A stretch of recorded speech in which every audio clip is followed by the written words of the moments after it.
रानू चिड़िया अपने बच्चों के लिए भोजन तलाश कर रही थी कि कहीं से उसे भोजन मिल जाए। रानू चिड़िया को कहीं भी भोजन दिखाई नहीं दे रहा था। रानू चिड़िया कुछ आगे जाती है, उसे एक आम दिखाई देता है। वो आम के पास जाती है। अच्छा ही हुआ मुझे ये भोजन यहीं मिल गया। अब मैं अपने बच्चों के लिए यही आम ले जाती हूँ। फिर रानू चिड़िया आम को अपने पंजों में दबाकर अपने बच्चों के लिए ले जाने लगती है कि तभी तेज हवा चलने लगती है। अरे मुझे लगता है कि बारिश होने वाली है, तेज हवा चलने लगी। मुझे अपने घर जल्दी से जल्दी पहुंचना होगा अपने बच्चों के पास। फिर रानू चिड़िया तेज हवाओं में अपने घर जाने लगी, लेकिन रानू चिड़िया को तेज हवाओं में बहुत ही उड़ने में दिक्कत आ रही थी। जैसे ही रानू चिड़िया आगे की तरफ उड़ने की कोशिश करती है, एक पेड़ से डाला टूटकर उस रानू चिड़िया के मुंह पर लग जाता है। वो नीचे गिर जाती है और वो बेसुध हो जाती है। कुछ ही देर में तेज बारिश शुरू हो जाती है और रानू चिड़िया बेहोशी से जाग जाती है। अरे मैं यहाँ क्या कर रही हूँ? यहाँ तो बारिश हो रही है, मैं यहाँ कैसे आ गई? रानू चिड़िया अपनी याददाश्त खो चुकी थी। इधर रानू चिड़िया के बच्चे बहुत ही डरे हुए थे। वह अपनी माँ का इंतजार कर रहे थे। शाम भी हो जाती है, लेकिन रानू चिड़िया अभी तक घर नहीं पहुँची।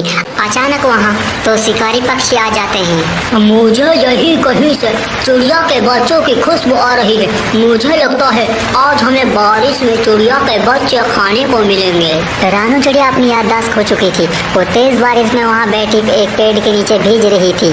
अचानक टुनटुनी चिड़िया की नजर उस रानू चिड़िया के ऊपर पड़ती है।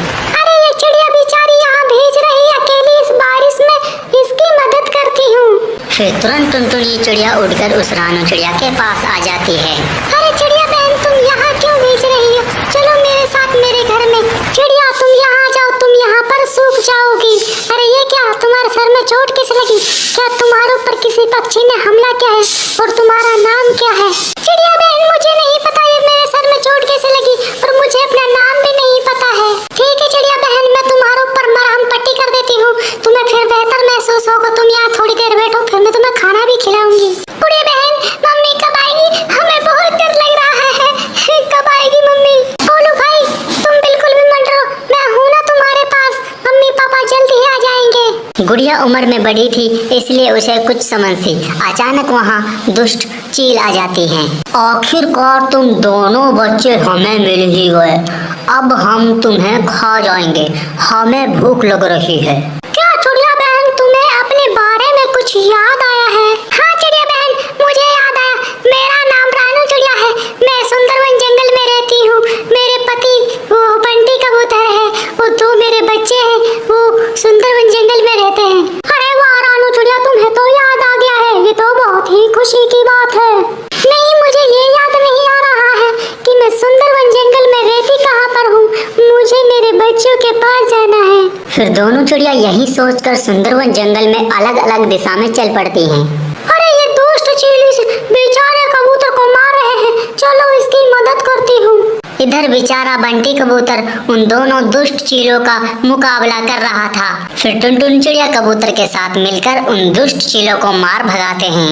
ए दोस्त, तुमने मेरी मदद की, मैं तुम्हारा एहसान नहीं चुका सकता, लेकिन तुम इस जंगल की तो नहीं लगती। दरअसल कबूतर भैया, मैं तो यहाँ एक जरूरी काम से आई थी। मैं एक रानू चिड़िया का घोंसला ढूंढ रही हूँ सुंदरवन जंगल में। उसके बच्चे बहुत ही परेशान होंगे।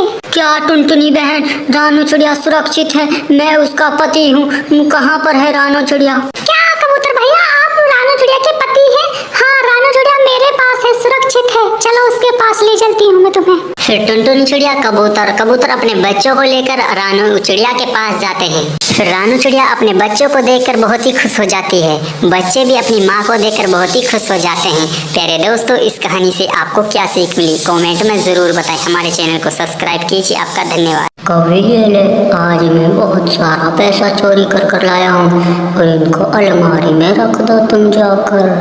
कालू जी, अगर तुम ऐसे ही चोरी कर लाओगे तो मैं जंगल की सबसे अमीर कवि बन जाऊंगी। मगर गौरी, किसी को बताना मत कि हमारे घर में इतने पैसे हैं। किसी दिन कोई हमारे घर से चोरी कर ले जाएगा, हमको लूट ले जाएगा।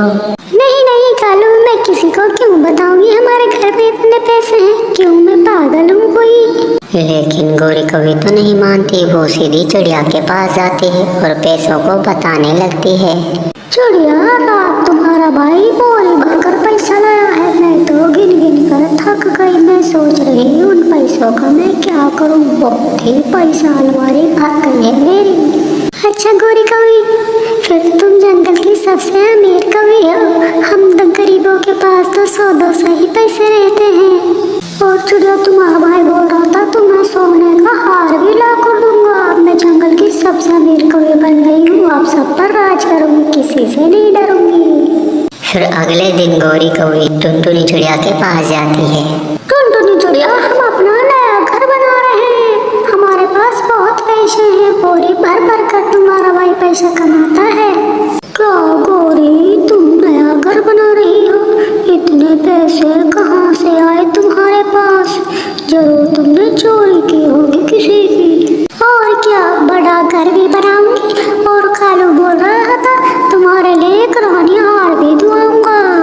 एक मेरा पति है, वो दिन भर घर में ही पड़ा रहता है, न कमाता न कुछ करता। हम भूखे मर रहे हैं। हमें तो 1 रुपया भी नहीं है। गौरी बहन, हमें 100-250 रुपये दे दो। मैं इस जंगल की सबसे अमीर कवि हूँ। चलो तुम मेरे घर, मैं तुमको पैसा दिखाती हूँ। कितना पैसा है मेरे पास, अलमारी भरी हुई है। चलो रानी हार भी है, उसको दिखाती हूँ तुमको मैं। एक दिन गौरी कवि सभी पक्षियों को अपने घर पर बुलाकर और अपने पैसे और हार को दिखाने लगती है। देखो देखो, पैसों से अलमारी भरी हुई है। ये देखो, सोने का हार भी है। करोड़ों रुपया है मेरे पास। पति मेरा बहुत ही कमाता है कालू। सच में गौरी बहन, तुम्हारे पैसों से तो अलमारी भरी हुई है। सोने का हार भी है तुम्हारे पास। तुम तो इस जंगल की सबसे अमीर कवि बन गई हो। गौरी बहन, एक बात पूछूं, बुरा मत मानो। जो ये हार दिख रहा है, सोने का है क्या है? हाँ, सोने का है। करोड़ों रुपया है मेरे पास। तुम कमजोर गरीबों के पास कुछ नहीं है। चलो भागो यहाँ से तुम। एक दिन गौरी कवि बाजार से आ रही थी तो रास्ते में उन्हें कबूतर मिलता है। वो उनके पास रुकती है। और गौरी बहन, तुम कहाँ से आ रही हो? और इस बैग में क्या है? ये बैग तो भरा हुआ दिख रहा है। हाँ कबूतर, इसमें तो सोने के हीरे जवाहरात हैं। मेरा हार भी है इसमें। मैं अपनी अम्मा के वहाँ से आई थी, उसने दिया था मुझे ये सोने का। गौरी, सच में इसमें सोने का हार है? फिर तो तुम बहुत ही अमीर हो। एक हार मेरी पत्नी के लिए दे देना। हाँ, इस जंगल की सबसे अमीर कवि मैं ही हूँ। अब सब पर राज करूंगी। मेरे पास करोड़ों रुपये हैं। थोड़ी दूर बैठी हुई चील ये सब सुन लेती है। अच्छा, तो सबसे अमीर कवि जंगल की ये गौरी कवि। अच्छा, अभी मजा चखाता हूँ। अब रात में तुम्हारा माल लूट कर सारा ले जाऊंगा मैं। फिर चील तो रात में उनके घर में घुस जाती है। चील उनके घर में घुसकर उनका सारा ही पैसा एक बैग में भर लेती है। उसका जो सोने का हीरा जवाहरात थे, रानी हार, सारा अपने बैग में भर लेती है। फिर चील दोनों बैगों को लटका कर वहाँ से भाग चली जाती है। जब सुबह गौरी कवि और कालू कौवा जब खड़ा होते हैं, अलमारी खाली देखकर घबरा जाते हैं। एक भी पैसा नहीं है उनमें तो। कालू, हम तो लुट गए, हम तो मर गए। कोई जालिम हमारा सारा पैसा लूट कर ले गए। सोना मेरा हार भी ले गए लूट कर। हमारे पास कुछ नहीं बचा। गौरी कवि, जरूर तुमने किसी को बताया है। ऐसे कोई कौन चोरी करके ले जाएगा किसी के घर में से? उन्हें क्या पता इनके घर में पैसे भी हैं। जरूर तुमने किसी को बताया है। कालू जी, मैंने तो सिर्फ रानू चिड़िया को ही बताया था पैसों के बारे में।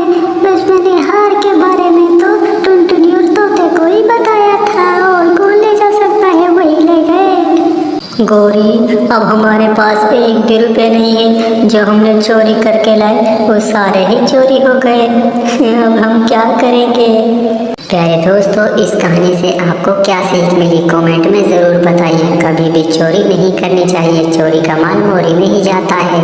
आपका धन्यवाद। टोनी चिड़िया और उसकी बेटी दाना लेने के लिए कहीं बाहर जा रही थी। उसकी बेटी तो उड़ना अभी सीखी, तभी अपनी अम्मी को आवाज लगाने लगी। मम्मा मम्मा रुके, यहाँ देखो, आमों का पेड़ है, आम खाने चलते हैं। फिर मम्मा चिड़िया अपनी बेटी के पास जल्दी से आ जाती है।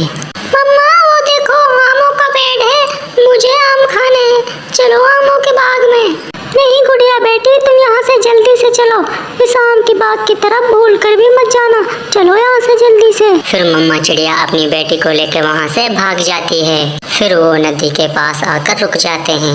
मम्मा मम्मा मुझे आम खाने थे, आपने मुझे आम खाने क्यों नहीं दिया? गुड़िया बेटी घर चलो, मैं तुम्हें सब बताऊंगी, चलो यहाँ से, चलो जल्दी से यहाँ से, वहाँ बहुत ही खतरा था इसलिए मैंने कहा। फिर टूनी चिड़िया अपनी बेटी को लेकर अपने घर की तरफ आ जाती है। अम्मा बताइए, उस आम के पेड़ में ऐसा क्या खतरा था, आपने मुझे वहाँ नहीं जाने दिया? बेटी मैं और तुम्हारे पिताजी इस घर में रहते थे, जब तुम पैदा नहीं हुई थी एक कालू कौवा आता है और तुम्हारे पिता से बोलता है, अरे गोलू जी यहाँ क्या कर रहे हो, चलो आम खाने चलते हैं बाग में आज, चलो तुम मेरे साथ, बहुत ही अच्छे आम हैं। फिर तुम्हारा पिताजी आम खाने चला गया, वे आम खा ही रहे थे कि तभी वहाँ एक चील आ जाती है और कौवा तो वहाँ से भाग जाता है, तुम्हारे पापा के ऊपर वो हमला कर देती है, वो उसको मार देती है। नहीं अम्मा, मैं उधर कभी नहीं जाऊंगी, मम्मा मुझे बहुत डर लग रहा है। बेटी तुम रो मत, कुछ नहीं होगा, मैं हूँ ना तुम्हारे साथ, तुम्हें कुछ नहीं होने दूंगी। फिर मम्मा चिड़िया हर दिन की तरह अपने लिए दाना लेने के लिए चली जाती है। रास्ते में उन्हें टुनटुनी चिड़िया मिलती है, वो वहाँ रुकती है। टुनटुनी चिड़िया बहन तुम मुझे दाना ला सकती हो, मेरे बच्चे बहुत ही भूखे हैं। अच्छा टुनटुनी बहन तुम यहीं रुको, मैं तुम्हारे लिए दाना लेने के लिए चली जाती हूँ, तुम्हारे बच्चे भूखे हैं। फिर मम्मा चिड़िया उस टुनटुनी के लिए दाना की तलाश में चली जाती है।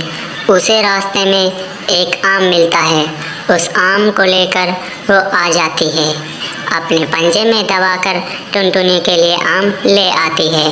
टूनी चिड़िया टुनटुनी को वो आम दे देती है। टुनटुनी चिड़िया बहुत ही खुश हो जाती है। फिर टुनटुनी चिड़िया वो आम लेकर अपने घर चली जाती है।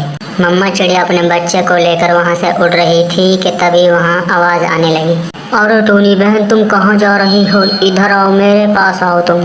फिर टूनी चिड़िया उस तोते के पास चली आ जाती है। अरे टूनी बहन इस पेड़ में से आम खा लो वरना ये आम गल सड़ जाएंगे। हाँ अंकल हम आम खा लेते हैं और कुछ आम हम अपनी घर की तरफ ले जाएंगे। तोते भैया हम अपने घर की ही तरफ ले जाते हैं, यहाँ किसी पक्षी आने का डर रहता है। फिर टूनी चिड़िया अपने बच्चे को अपने साथ लेकर एक टोकरी आम लेकर अपने घर की तरफ चली जाती है। प्यारे दोस्तों इस कहानी से आपको क्या सीख मिली कमेंट में ज़रूर बताइए। इस चैनल को सब्सक्राइब कीजिए, वीडियो को लाइक कीजिए। हमें कभी भी किसी के साथ बुरा नहीं करना चाहिए बल्कि सबका साथ देना चाहिए, सबकी मदद करनी चाहिए। आपका धन्यवाद। चिड़िया के दो बच्चे थे, बेटा का नाम गोलू और बेटे का नाम गुड़िया था। गोलू बहुत ही झूठ बोलता था बल्कि गुड़िया सच बोलती थी। बच्चों नदी से पानी पीकर सीधे घर आ जाना, इधर उधर मत जाना तुम। ठीक है मम्मा, पानी पीते ही हम सीधे घर आ जाएंगे, चले जाए मम्मा। फिर गोलू और गुड़िया पानी पीने के लिए चले जाते हैं। रास्ते में कबूतर अंकल का आमों का बाग था। गोलू आमों के बाग में चला जाता है। गुड़िया अपने भाई को रोकने की कोशिश करती है मगर नहीं रुकता। गोलू भाई मम्मा ने मना किया था आमों के बाग में जाने के लिए, वो बोल रहे सीधे पानी पीकर घर आना। मैं जाऊंगा और मम्मा से झूठ बोल दूंगा, तुम जाओ मैं आम खा रहा हूँ। फिर गुड़िया नदी पर पानी पीने के लिए चली जाती है। गोलू कबूतर अंकल के आम के बाग में जाकर उनके आम खा रहा था। गुड़िया गोलू कहाँ है, वो क्यों नहीं आया तुम्हारे साथ, वो कहाँ पर है? मम्मा गोलू भाई आम खाने चला गया कबूतर अंकल के बाग में। कुछ ही देर बाद में गोलू भी अपने घर की तरफ आ जाता है। गोलू कहाँ थे तुम, अपनी बहन के साथ क्यों नहीं आया? मम्मा मम्मा मैं आ ही रहा था, रास्ते में तितली नदी में गिर पड़ी, उसको निकाल कर उसके घर छोड़ने चला गया था, इसीलिए देर हो गई। मगर गुड़िया ने बताया है तुम तो कबूतर अंकल के बाग में चले गए थे। क्या कब? गुड़िया को क्या पता, मैं तो नदी पर ही था। गुड़िया अपने भाई के झूठ सुनकर बहुत ही हैरान हो रही थी। गोलू चलो आज हम झरनों पर नहाने के लिए जाते हैं। मगर जग्गू मेरी अम्मा नहीं मानेगी, अपनी अम्मा से कहना मैं और जग्गू पढ़ाई कर रहे हैं, आओ जग्गू के घर जाकर। फिर गोलू अपनी घर की तरफ भागा भागा आता है। मम्मा, आज मैं जग्गू के वहाँ जा रहा हूँ, वहाँ मिलकर हम सब पढ़ाई करेंगे। मगर ध्यान रहे गोलू बेटा, कोई शरारत नहीं करनी, अपनी अच्छे से पढ़ाई करना है। ठीक है मम्मा, हम कोई शरारत नहीं करेंगे। फिर गोलू अपनी अम्मा से झूठ बोलकर जग्गू की तरफ चला जाता है। फिर गोलू और जग्गू अपने बैग एक पेड़ के नीचे रखकर वहाँ से चले जाते हैं। फिर वो दूर झरनों की तरफ भागे चले जाते हैं। फिर जग्गू और गोलू उस झरने में जाकर नहाने लगते हैं कि गोलू उसमें डूब जाता है। प्यारे दोस्तों, इस कहानी से आपको क्या सीख मिली कमेंट में ज़रूर बताएं। कभी भी झूठ नहीं बोलना चाहिए। बंटी भाई, अगर आप ना होते तो मेरे लिए काम बहुत मुश्किल होता। टूनी बहन, मुश्किल समय में ही पक्षी एक दूसरे के काम आते हैं। फिर टूनी चिड़िया अपने लिए घर बनाने के लिए वहाँ से निकल जाती है। टूनी चिड़िया कुछ लकड़ियाँ इकट्ठी कर कर एक पेड़ पर रख देती है। फिर टूनी चिड़िया उस लकड़ियों को पेड़ पर रखकर अपना काम शुरू करने लगती है। टूनी चिड़िया अपना काम करने लगती है कि तभी वहाँ गोरी कौवी आ जाती है। तुम किससे पूछकर बना रही हो यहाँ? ये पेड़ तो मेरा है, चलो भागो यहाँ से तुम। गौरी बहन, जितना आपका अधिकार है इस पेड़ पर, उतना मेरा भी अधिकार है। हाँ, मेरा ही अधिकार है इस पेड़ पर। चलो कमजोर चिड़िया, भागो यहाँ से, वरना तुम्हें मार लगाऊंगी। गौरी कभी उस टूनी चिड़िया को वहाँ से भगा देती है। टूनी चिड़िया कबूतर के पास आ जाती है। टूनी बहन, तुम्हारा घर का काम कहाँ तक पहुँचा है? बंटी भैया, एक बुरी कौवी ने मुझे वहाँ घर बनाने से मना कर दिया। टूनी बहन, इस जंगल में रहने के लिए ऐसे जालिमों से हमें मुकाबला करना चाहिए, ना कि डरना चाहिए। फिर बंटी कबूतर और टूनी चिड़िया उस पेड़ पर घर बनाने के लिए चले जाते हैं। सीधे से भाग जाओ गौरी यहाँ से, वरना हम दोनों तुझे बहुत मारेंगे। निकलो यहाँ से। कौन हो तुम? मैं यहाँ घोंसला नहीं बनाने दूंगी, ये पेड़ तो मेरा है। देखो गौरी कौवी, मैं तुम्हें अभी अच्छे से समझा रहा हूँ, निकल जाओ वरना तुम्हें बहुत मारूंगा। मुझे जानते हो, मैं बंटी कबूतर हूँ। फिर बंटी कबूतर और टूनी चिड़िया उस गौरी को वहाँ से भगा देते हैं। जीने के लिए थोड़ा बहुत मुकाबला करना सीखो चिड़िया, ऐसे कोई भी नहीं रहने देता। फिर टूनी चिड़िया और बंटी कबूतर वहाँ घर बना लेते हैं। फिर टूनी चिड़िया एक अंडा दे देती है। फिर टूनी चिड़िया खुशी खुशी रहने लगती है। प्यारे दोस्तों, इस कहानी से आपको क्या सीख मिली कमेंट में ज़रूर बताएं। आपका धन्यवाद।